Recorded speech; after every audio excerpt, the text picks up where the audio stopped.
Alright, yesterday we had the first really big buffs and very few nerfs in Season 9. This was long waited to change up the meta. I think currently we basically only had the nerfs for the outliers in the SSS tier or whatever they called, the above S tier, tier 0 builds, the crazy outliers. So now they're trying to buff some of the lesser performing build or the builds you see less, maybe also just to giving people a chance to actually try out the builds with new buff to it. Often these builds were quite the reason why some legendaries were not performing before. It was mainly because if you have a legendary, a good example is Paragon of Light, Twilight Paragon. If you couldn't combine this legendary with other legendaries, at least 2 or 3, the legendary was just not there in Season 9 because you had just other stuff like Conflict, to give a quick example, like having so many modifiers from different legendaries. Pyroblast, I mean, look at all these, to name a few. Corruption, Shadow Bolt, also have so many shadow modifiers to just combine into one build, but some builds just didn't really have it. Harbinger of Pestilence, this is also one of the buffs, but it's so hard to combine this with very specific things and very hard to roll, especially when stuff like this is spread around so many legendaries. And that is how what is determining is the build good. The first thing is it easy to roll? Is it easy to get the core things? And how many talents do you need to pick for the build to work? And if you don't hit them, is it then going to be hard to roll? Looking at the number one outlier for this, Eclipse, Night of the Eclipse, that got spread into a million freaking pieces. And hands down, if anyone is going for this build at some point and trying to roll it. But yeah, it is also a slight buff, I would say, but we're going over it. So before really getting into it, quick mention about the raid trials. I think it's a nice addition. Maybe more rewards onwards because a few scrolls of wisdom, scrolls of fortune. I don't know if we're gonna make up for it.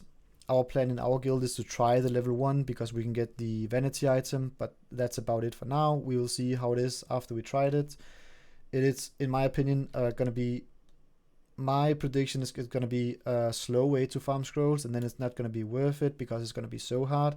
Someone in my guild said that Onyxia from level 3, the fireballs hit for 8k damage. That is a one-shot right now. So either we have to wait for next to have more health, we either have to stack fire resistance, have a power witch shield healer, and very specific raid comps to being able to do these raids.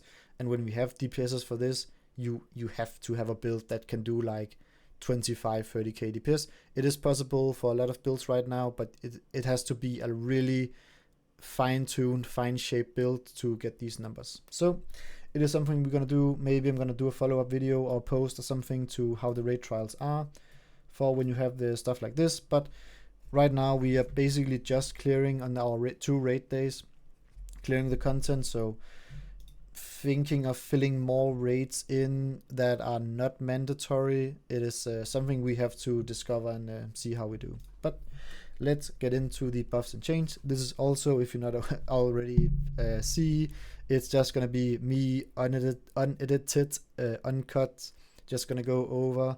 It's not my initial reactions. I have been over this a few times now to have a good idea what I'm gonna say and what I think are the outliers for the buffs.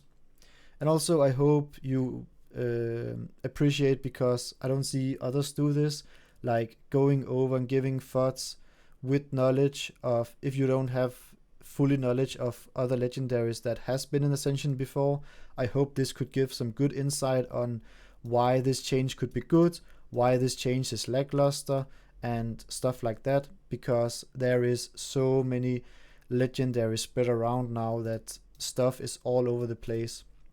So I hope you can get some insight on why stuff like this can be impactful and why it probably need more support. So gonna go over and try to, also this is gonna be a PvE analysis. I cannot speak for PvP. Yeah, that is the end of that. So the first one I paid attention to, Flame Ascendancy, very minor. It's mostly for the legendary of the, when you cast shaman spells, you cast random shaman spells. So this, if you played like lightning, chain lightning, lightning bolt caster, and you got transformed into Flame Ascendancy, your chain lightning was changed to lava beam, and you stopped doing nature damage. So this was a nice addition, because I had a friend doing this, and he had to click off the the buff because it gave him a DPS loss. So that was quite funny. So nice addition and nice spotted. Probably credit to suggestions in the chat, in the Discord. So alright, Parolade. This I know from the conflict, but I have no idea how it interact with the Shadow Flame. It is maybe a niche build out there. Probably a nice addition. I don't know. But I know for sure that Soul of the Paro is a very strong build. Has been before and is probably right now, because it is easier now to combine it with all of the insane Pyroblast modifiers. So we have so many Pyroblast modifiers right now. Very strong also for Soulfire. The thing you do is that you, or from what I'm aware, you combine it with the Soul Streak. So you just get crit capped, because now it's more easier. So you can now ping pong Soulfire and Pyroblast for one Soulfire and one instant Pyroblast.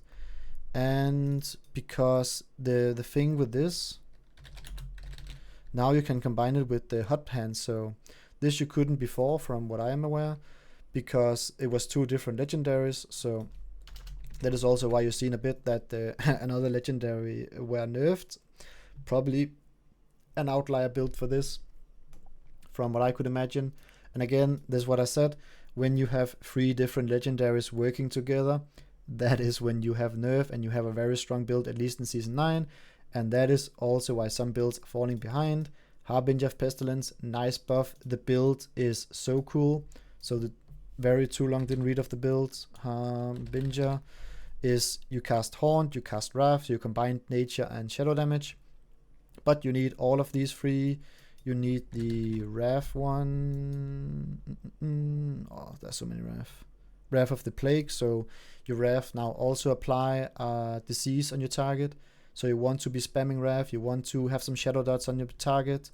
I think this build has potential, because you can also combine it with the Curse of Agony package. This was a legendary in itself before, but this should maybe in some way with the legendaries. I haven't looked much into it.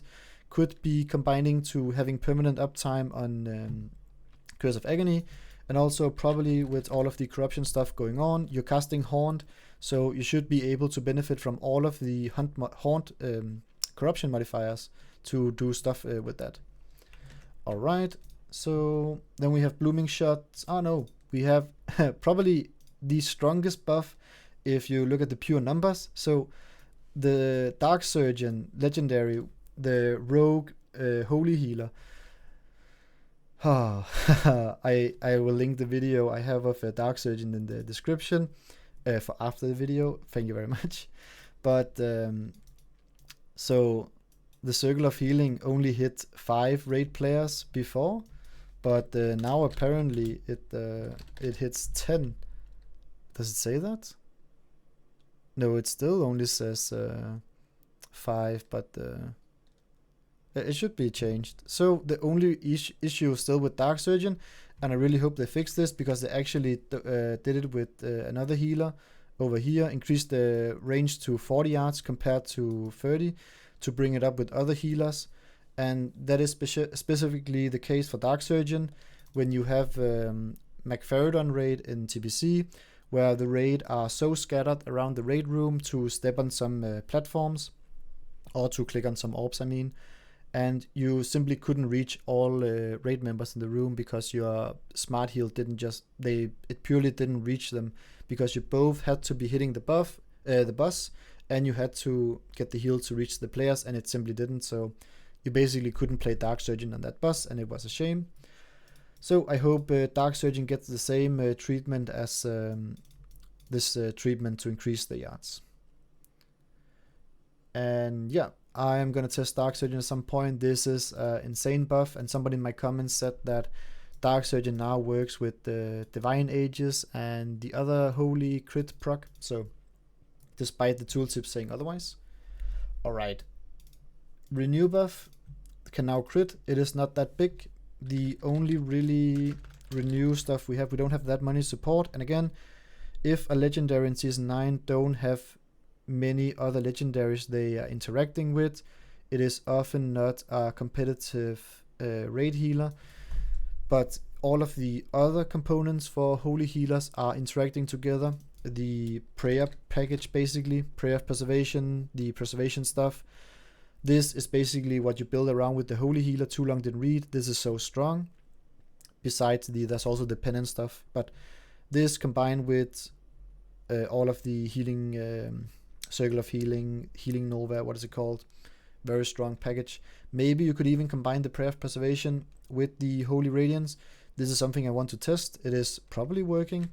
And it's a very strong 10-man healer if you have enough haste to keep your renew up on 10 players. But last season or 2 seasons ago, Holy Radiance were nerfed a bit in how it worked and how easy it was to keep renew up on players, sadly. So it is probably why you don't see this awesome healer we have in Ascension that much.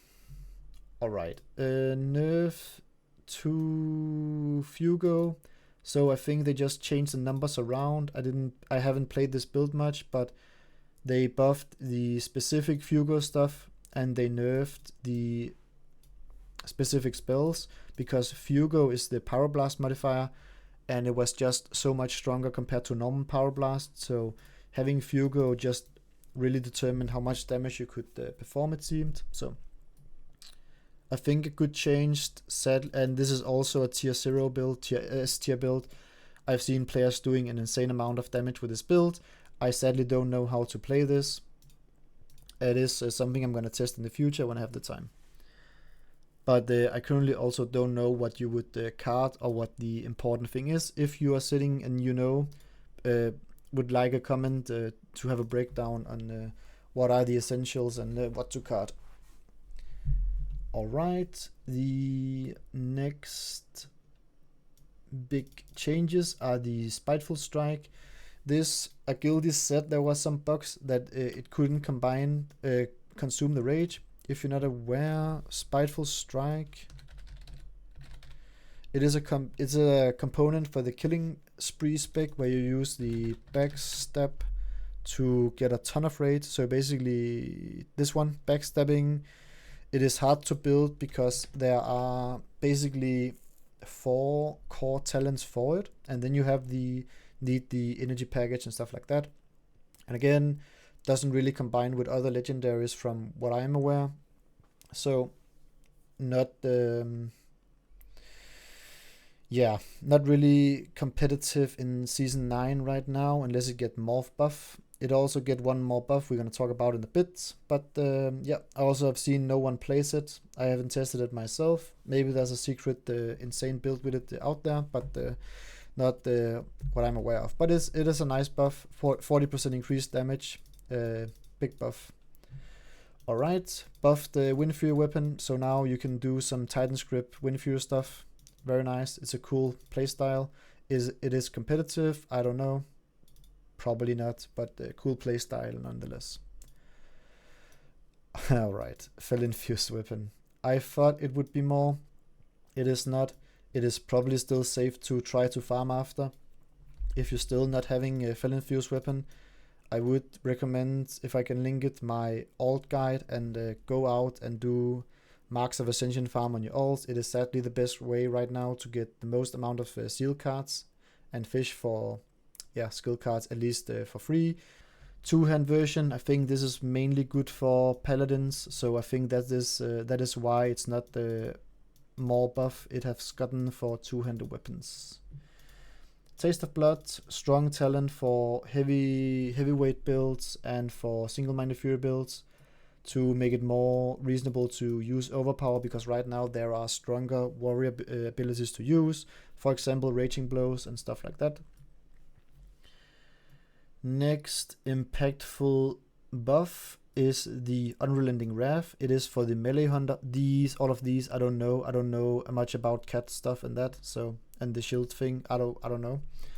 So, but I know for the Unrelenting Wrath, it is a nice buff to hunters. So now, if you're a melee hunter and you have a pet, you can go for the Beast Within combo, and you basically get 15% increased damage. Very nice. This is probably the weirdest thing I did not expect to see in this, in these what is called patch notes, I guess. But they stated in the start of the season that they wouldn't want to have these scenarios where they said that certain talents didn't work with other talents or have specific modifiers, because this is a slippery slope to how they're gonna nerf stuff. But I have no idea how else they would do it, so it's probably the only thing they could think of right now. But it's yeah, let's see how this turns out. If they keep doing it like this, it's gonna be interesting to see if we just get all of the modifiers back for 2 strong combinations. Lone Wolf buff, 2% buff to hunters if you have maxed your build and you have Lone Wolf, so nice buff. More incentivized to not have a pet and have it be annoying as fuck. Blind Revenge, this goes hand in hand with the Spiteful Strike, so a strong buff to that build. Blind Revenge is insane for leveling. It was so fun to use if you can generate the combo points. So probably going to be competitive now with double damage at the end game for dungeons. It's going to be hard to say because it is hard to get the combo points for it, and there's just very strong AoE out there. So let's see. Crush, I like Crush. Crush is cool. 2-hand goes slam. I mean, and for now, like heavyweight not being tied to legendary, it's so cool that you combine it with everything. And Dragon War, I have not played. I have no idea, but I think a damage increase is nice for it. All of this, the cat fire car stuff, I have no idea. I think you basically right now you just abuse procs for your cat form. So I think one of the cat form stuff does passive damage for you, and you don't really need the rest. So that is probably why they try to buff all of the other fire car stuff. And also let me say, I don't know where the fire car stuff is from. If someone knows can tell me about the source of that meme, please, because it just popped up and I have no idea. Pyromancer's Kindling, this was nerfed, and I think again it is the Pyromancer's, wait, what? Pyromancer's Kindling. Am I stupid? Oh, this one. Okay, so this is the Burst of Flames. So it's basically with the, I believe the way you play this, it with the Soulfire combo with having Hot Hands, having Soulfire being able to proc Hot Streak, and Ignite is one of the best talents, so fire builds are just strong by nature. So having free corruption on your target with this, and each of your Pyroblast is able to do so much more damage because you can just refresh it with the Jadefire or something. Yeah, your Soulfire now refresh corruption, so basically your Soulfire gives you a free Pyroblast each second if you're crit capped, so probably that's why it got nerfed, I would be my assumption, with the Hot Hands, Hot Streak combination. It's been a strong build before, and I could imagine it was a very strong build now. Alright, so what did we come to? Alright, all of the Night of the Memes. I showed it at the start of the video, I could spell to it a bit of that. So Night of the Eclipse now reduce the cast time of Star Surge. I think it's a cool addition because it's kind of nice to also be able to weave in Star Surge, and it gave this melee build a way to have AoE. But the issue with this build, and the reason why people can't be freaking asked to try it, is because it's like the One Piece, it's scattered, not the One Piece, it is just scattered all over the place, and you have to basically have everything to make it work. But if you get everything for it, it's probably one of the strongest builds, and very fun playstyle to combine melee with the Eclipse. but you really have to want to play the build in order to make it work and roll everything for it. Twilight Paragon, as I mentioned in the start of the video, Paragon of Light, Paragon of Twilight Paragon, from what I am aware, there are not that many legendaries that you can combine it with, so that is my guess why this was buffed. I think you can maybe combine it with the Holy Ascension. No, this give increased exorcism damage, so I don't know, maybe. But again, if you're not able to combine it so much, that is why a legendary is falling behind and is not that played from my assumption. Whispers of the Old Guards. It is the tentacle that you get from Shadowword Pain. So now I don't have a 7-second trigger. I think it could be very fun to do, like having a lot of tentacles from Shadowword Pain doing damage, and you get increased spell power. I don't know, it's probably too strong if this stacked, so that probably wouldn't work. The reason why I think you do this is I saw somebody do very good damage with this, so each tentacle of the Old Guard would increase this damage, but this has an insane amount of base damage, like 6,000, 7,000 for me, and I'm only sitting at 750. So if you had like a big spell power build, that Grasp of Darkness would be pretty insane. And I think it was for that shadow build I saw, this was his top amount of damage. So Shadowcaster in general, a very good place. Shadow Ball, Corruption, Twilight Shock is up there for the build, for the stuff they're doing. So that is going to be for the advanced caster guide. Alright, the Dark Winter, again, one of the builds that are not much supported. So that is the Vampiric Dark Winter. So when you cast Frostbolt, you get the periodic shadow damage. This was from Vampiric Touch combined with Frost damage for Touch of Death. This was a strong build before, but again, there is not much reason to do Frost stuff combined with Shadow stuff now when you can just combine all Shadow stuff together. Sadly, you could in theory combine this with the Curse of Agony stuff package. Haven't looked much into it, but there is a good package of Curse of Agony stuff that you now can combine on Shadowcaster build with not much downside. Alright, reduce the weapon damage for Raging Blow with 10%. I think that was because Raging Blow had so hard requirement to cast beforehand, but now it is just the strongest thing to fill in your build because there's a few different ways to get the procs. And I believe that's why it was nerfed, to make room for other melee builds to be used for those strength builds, because I've heard still that some strength builds are in a very good place, but maybe if it's just Raging Blow, it is probably why the top end was taken down a bit to make room for other melee abilities. Alright, that was basically my analysis short video about the changes. I'm trying to not make the video too long. I hope you found it interesting, unedited, not much visual stuff. So hope you had a good listen to this. I think these changes are a step in the right direction.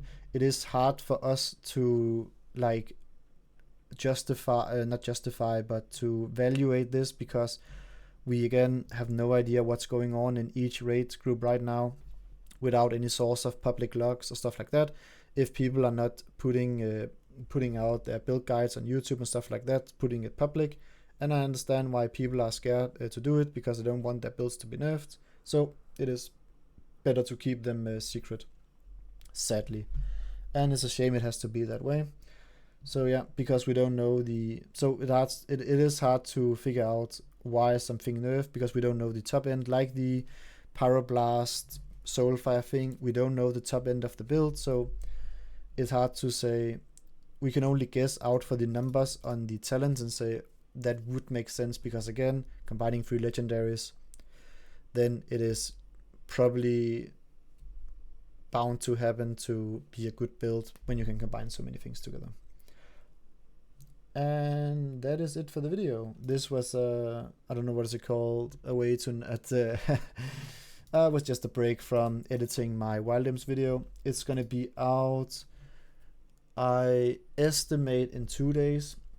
I have it finished, so look forward to that.